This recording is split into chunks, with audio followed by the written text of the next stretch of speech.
ಬ್ರಿಡ್ಜ್ಗಾಗಿ ಆಗ್ರಹಿಸಿ ಹಳೆ ಕುಂದುವಾಡ ಗ್ರಾಮಸ್ಥರಿಂದ ಬೃಹತ್ ಪ್ರತಿಭಟನೆ. ನೇರವಾದ ಬ್ರಿಡ್ಜ್ ಮಾಡುವಂತೆ ಆಗ್ರಹಿಸಿ ರಸ್ತೆ ಬಂದ್ ಮಾಡಿ ಹಳೆ ಕುಂದುವಾಡ ಗ್ರಾಮಸ್ಥರು ಪ್ರತಿಭಟನೆ ನಡೆಸಿದ್ದಾರೆ. ತೀವ್ರ ಸ್ವರೂಪ ಪಡೆದುಕೊಂಡಿದೆ ಪ್ರತಿಭಟನಾಕಾರರ ಆಕ್ರೋಶ. ಅಧಿಕಾರಿಗಳು ಗ್ರಾಮಸ್ಥರ ನಡುವೆ ವಾಗ್ವಾದ ಕೂಡ ಆಗಿದ್ದು 50ಕ್ಕೂ ಹೆಚ್ಚು ಗ್ರಾಮದ ಮುಖಂಡರನ್ನ ಪೊಲೀಸರು ವಶಕ್ಕೆ ಪಡೆದುಕೊಂಡಿದ್ದಾರೆ. ದಾವಣಗೆರೆ ನಗರದ ಹಳೆ ಕುಂದುವಾಡ ರಾಷ್ಟ್ರೀಯ ಹೆದ್ದಾರಿ ಬಳಿ ಈ ಘಟನೆ ನಡೆದಿದ್ದು ಎಸಿ ತಹಶೀಲ್ದಾರ್ ಗ್ರಾಮಸ್ಥರ ನಡುವೆ ವಾಗ್ವಾದವಾಗಿದೆ.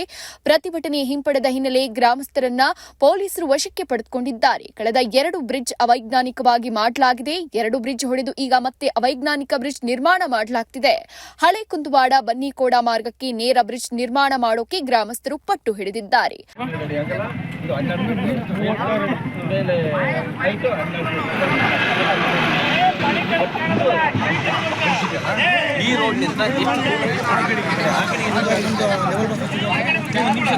ಹರಿಹರ ಶಿವಮೊಗ್ಗ ರಾಜ್ಯ ಹೆದ್ದಾರಿಗೆ ಸಂಪರ್ಕ ಕಲ್ಪಿಸುವ ಮುಖ್ಯ ರಸ್ತೆ ಇದಾಗಿದ್ದು, ಈ ಹಿನ್ನೆಲೆ 80 ಅಡಿ ನೇರ ಬ್ರಿಡ್ಜ್ ಮಾಡೋಕೆ ಪಟ್ಟು ಹಿಡಿದಿದ್ದಾರೆ. ಸ್ಥಳಕ್ಕೆ ಎಎಸ್ಪಿ ವಿಜಯಕುಮಾರ್ ಸಂತೋಷ್, ಡಿವೈಎಸ್ಪಿ ಮಲ್ಲೇಶ್ ದೊಡ್ಮನಿ ಆಗಮಿಸಿದ್ರು.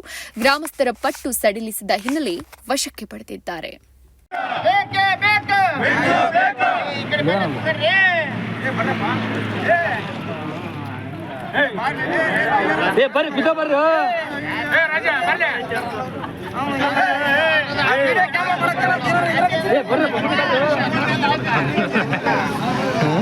ಓ ಬರ್ಲಿ ದೇವಾ, मी व्हिडिओ ಮಾಡಕ್ಕೆ ಫೋನ್ ಕೊಟ್ಟು